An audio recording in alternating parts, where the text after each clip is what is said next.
Saya nak satu. Abang nak satu Ha. Abang nak saiz macam mana? Ayam Ni yang ni. kalau besar ni harga 55 bang. Boleh lah 55 ni lah. 55 Okey, tunggu jap bang. Okey. Okey bang, ni sotong kita paling besar Paling bang. besar ni ya. Oh, ni kalau Mantap. abang datang ni dapat sotong paling besar ni harga 55 je. Okey bang, abang nak sotong tadi? Sotong. Okey, kejap abang nak kena terbalikkan dulu bang. Terbalikkan dulu. Nak masak lagi sebelah, dia lama sikit. Faham? Kejap bang. Boleh. Abang rushing ke? Tak adalah, saya Daripada okey mana, je. bang? Saya dari Johor. Daripada Johor bang? Johor. Ui, datang sini jauh bang. Yelah, semata-mata nak makan sotong. Ke? Sotong korang sedap katanya. Sedap bang. Sotong ni lembut je. Lembut ya? Nampak kita ni sotong. Ke? Betul. Lepas abang dah terbalikkan, kita boleh potong. Potong ya? Tengok sotong ni lembut je. Lembut lah.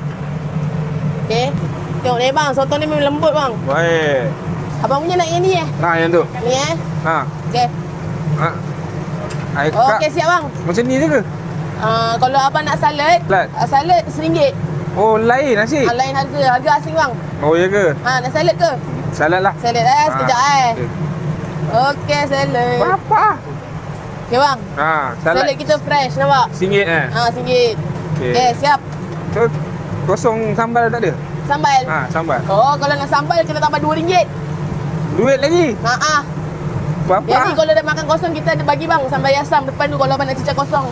Yang tu free? Tu free. Nak sambal kena bayar?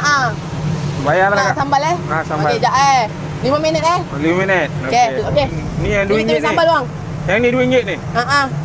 Okey. Abang sambal, abang nak saya tabur pakai serai ke pakai tangan je? Pakai serai. Kalau pakai tangan free bang. Kalau pakai serai dia ada rasa serai sikit lah. Pakai serai lah, pakai serai. Pakai serai 50 sen boleh? Duit lagi? 50 sen.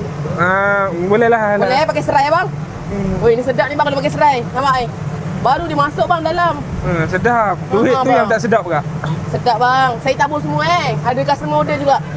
Customer bayar juga ke? Ada customer order. Semua customer order sama. Pun bayar asing? Bayar asing semua bang. Sekarang dah zaman 2026 bang. Keras sikit harga bang. Keras serai ni saya beli bang. RM4 ni. Duit bang, semua main duit dah sekarang bang. Baik. Okey, ni sambal je bang. Nampak sedap semua sedap. Siap dah. Okey, abang nak kita taburkan daun bawang dengan cili tak?